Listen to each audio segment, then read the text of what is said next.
Kalau dah hari-hari asyik makan ayam dengan ikan pun bosan juga kan. So hari ni kita nak buat hati masak jintan. Ni tak payah ada lauk lain pun dah sedap dah. So jom kita start.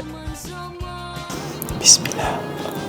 Okey, mula-mula boleh sediakan dalam 500 gram hati lembu and masukkan 2 sudu kecil serbuk ketumbar, serbuk jintan putih, jintan manis, black pepper dengan serbuk kunyit sikit. Gaulkan sekata, kemudian boleh perapkan sekejap, tapi kalau lagi lama lagi sedap. Sementara tu dalam blender boleh masukkan sebiji bawang merah, 5 ulas bawang putih, 1 inci halia dengan air sikit dan korang boleh blendkan je macam biasa. Kemudian dalam pan boleh panaskan minyak dengan 1 sudu besar minyak sapi. And then boleh masukkanlah bahan kisar tadi tu dengan 1 sudu besar cili kisar.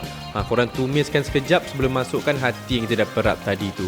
Make sure masa ni api biar kecil je dan masak sampai dah agak kering dalam 10 minit macam tu.